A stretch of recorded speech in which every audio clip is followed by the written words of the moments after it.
Yo, what up, Don Mafia? Welcome to another edition of the Don Mafia Report. And by the way, what do y'all think about that intro? Me personally, it sort of gave me a half chub. It really pumps me the up. And besides that, right in today's episode, we are going to be discussing why the Buffalo Bills are absolutely going to manhandle the Miami Dolphins this coming Sunday.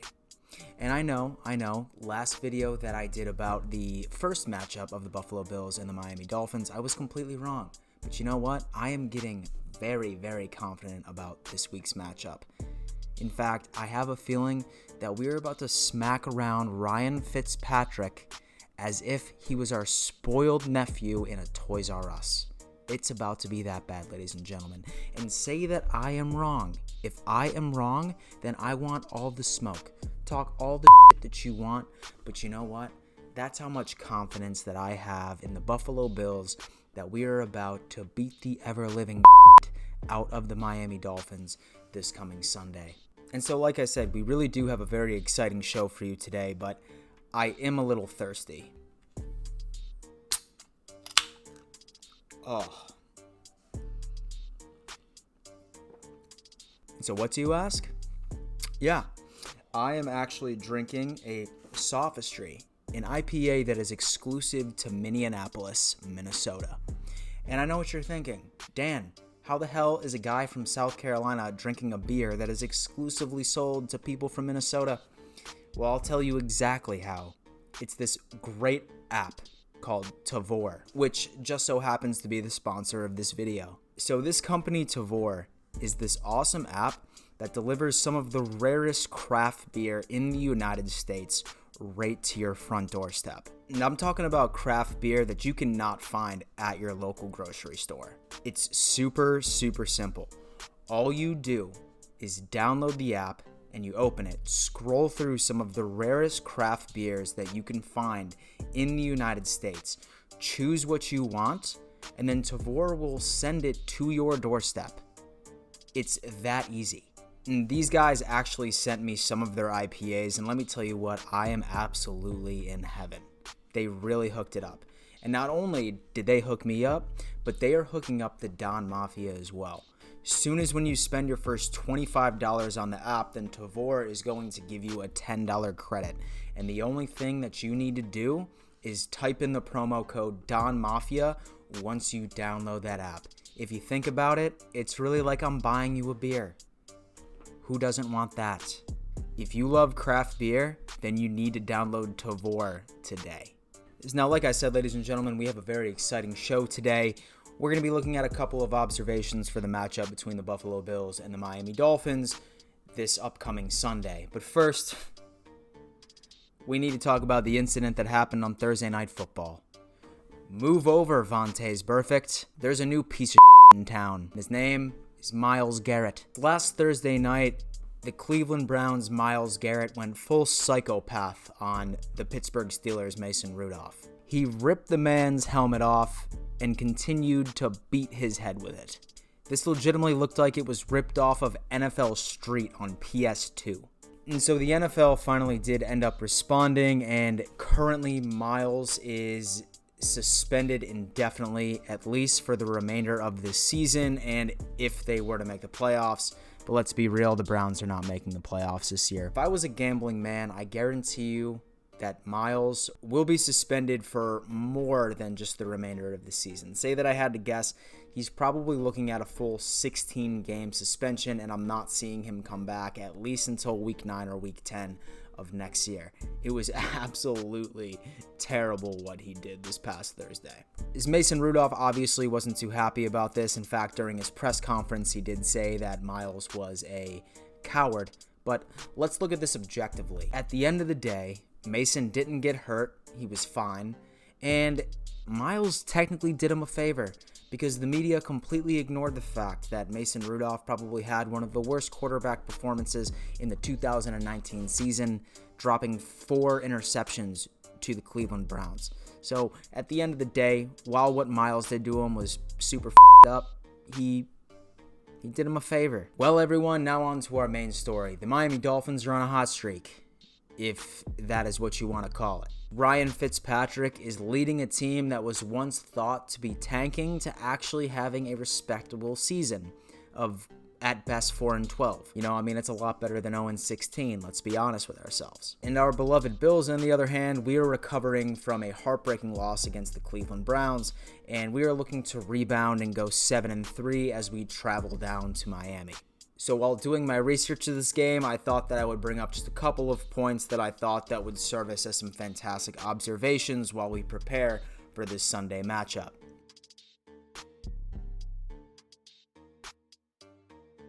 Say that it wasn't apparent that the Buffalo Bills struggled stopping the run game. Miami Dolphins really exposed us during our first matchup. Specifically, Mark Walton. He absolutely just ran all over us.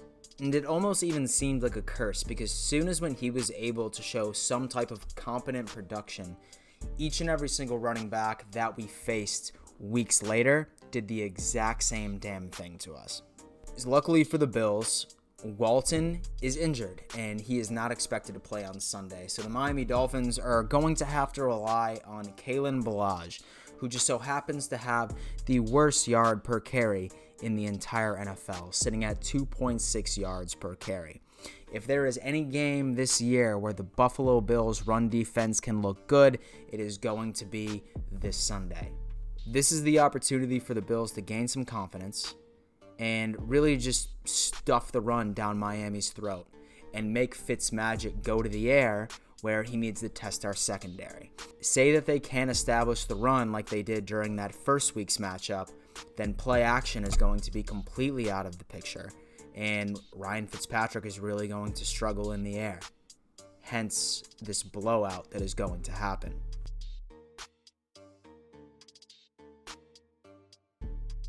Fitzmagic, the bearded wonder. We all know this guy, especially from experience. But it's funny because it seems like Ryan Fitzpatrick's career has been very similar during his tenure right within the NFL.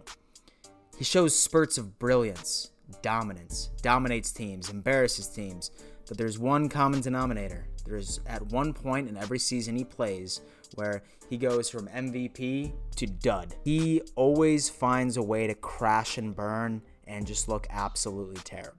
There is no in-between with Ryan Fitzpatrick. It is either he is very good or he is super. It always seems to happen during the middle of the season. He just decides to fall apart. Now, don't get me wrong. I have a lot of respect for Ryan Fitzpatrick. He ended up taking the Miami Dolphins, who were thought to be tanking for Tua, and he ended up leading them to a 2-game win streak. But I'm just looking at history at this point. He is due to absolutely screw up. He is due to fall apart, and I have a feeling that while he's going up against the Buffalo Bills, who are absolutely pissed off, who are super pissed off about last Sunday, I think that this is going to be the game where Ryan Fitzpatrick goes back to being Ryan Fitzpatrick. And I'm calling it right now that the Bills are going to start the inevitable crumble of Fitzmagic this Sunday. So our boy Devin Singletary. So this is a very funny statistic because you wouldn't think that, especially with all the big name running backs in the NFL right now, but Devin Singletary currently leads the league in yards per carry. I believe he's sitting at around 6.4, which is exceptionally impressive. Now, don't get me wrong. He was not utilized at all against the Cleveland Browns this past Sunday, which ended up causing a lot of scrutiny, especially coming from the fan base, basically asking Brian Dable, what the hell were you thinking? But I have a feeling that we're about to see another game that was super similar to the Washington Redskins game, where we are going to be feeding Singletary this entire game. Not only would I say that his pure talent is going to cause a fantastic performance, and I have a feeling that this means a lot to him very personally as well, because Devin Singletary is from South Florida. He went to high school in South Florida. He went to college in South Florida. This is going to be his homecoming right here. So I can guarantee you that not only will he be going out there with his normal skill set, but he's going to be going out there with just a little bit more passion, because I know that he is on a huge stage, his hometown stage, and I really think he is about to go off. Miami's run defense, third worst in the league. And I really think I really, really think that this is about to be the game where Devin is even going to destroy his records that he put up against the Washington Redskins. So be on the lookout for an amazing comeback from Devin Singletary this week.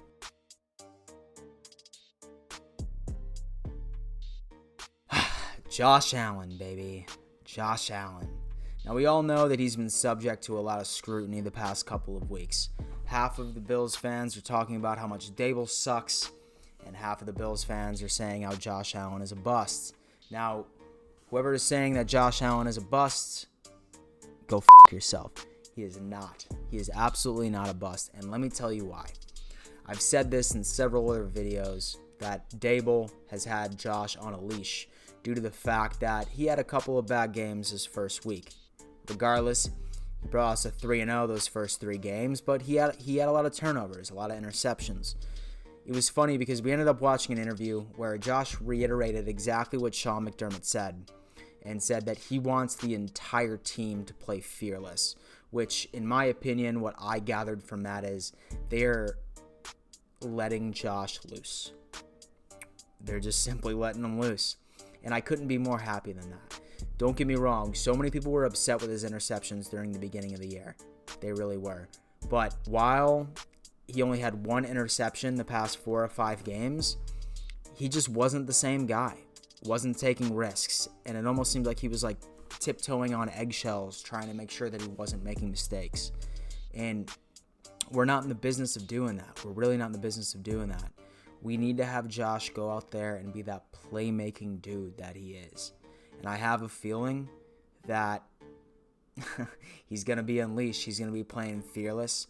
And we're going to be seeing him not only hit that deep ball, but have his first 300-yard game. Well, Dom Mafia, that's going to have to do it for another edition of the Dom Mafia Report. Do me a favor, comment your score predictions. I'm very curious about that. In case you forgot, I am still doing that ticket giveaway. I am giving away 2 tickets to the Buffalo Bills versus the Baltimore Ravens at New Era Field on December 8th.